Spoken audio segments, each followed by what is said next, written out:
Brought to you by the Every Dollar app. Start budgeting for free today. Julie has chosen to do so, and she's in Austin, Texas. Julie, what's going on? Hello. Thank you so much for having me. How are you? We're doing great. We're great. Glad you called, Julie. Rachel already likes you. I can tell. She's so nice. She likes your attitude, your She's energy. very a nice. mother. Do what? Oh, gosh. I said I can relate to you because you're a mom like me. It's not fair. I can't be a mother.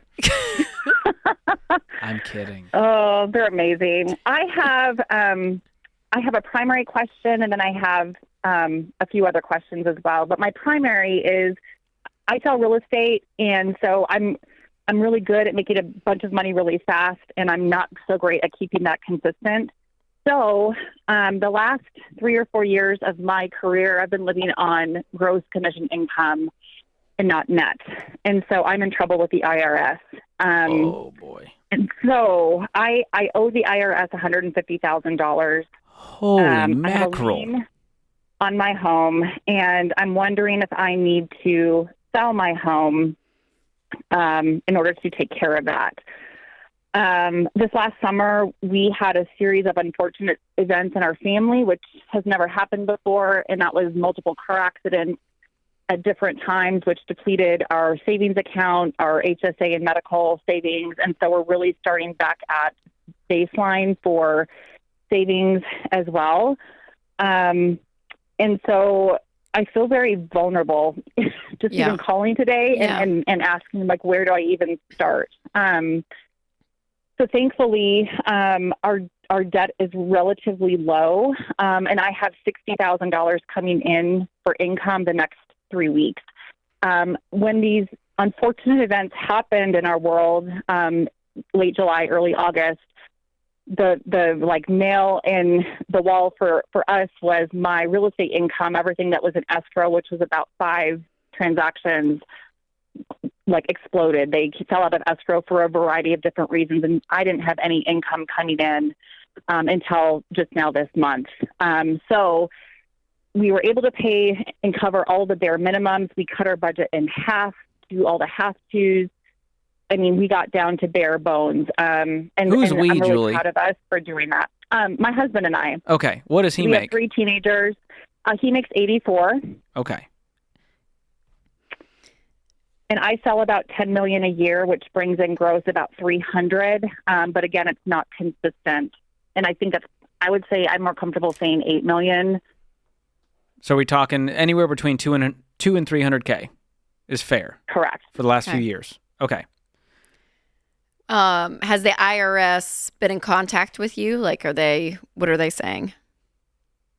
So, I don't know if this was legit or not, but I had a company help me get on a payment plan with the IRS, and I can't locate them anymore. I paid them $2,000 or $3,000 to get me on a payment plan, and I'm so embarrassed. No, it's okay. I feel bad. No. Well, and when you're in a vulnerable state like that and you're desperate, you kind of just make decisions, and usually in hindsight, you look back and you're like, oh wow, my desperation drove some of those unwise decisions, right? But when you're in that pinch, you're like, what's anything I can do to help the situation? So that I understand how that happens, but okay. So the little bit of debt that we have left, we've got $25,000 in credit card. Partially, a lot of that was put on just so we could make it through these last few months.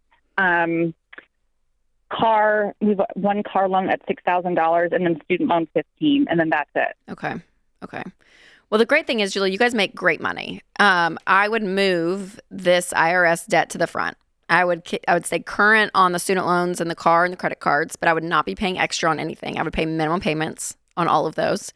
And I would put as much as I could towards this IRS debt. The IRS debt is always kind of the red flag debt when we hear people, because they can garnish wages. I mean, it's insane, right? So like, we want them out of your life as soon as possible. It gets a fast pass to the front of the line. It does get a fast pass to the terrible ride of life. I had to have a Disney analogy sometimes. for Rachel. Thanks, I appreciate that, George. To lighten the mood.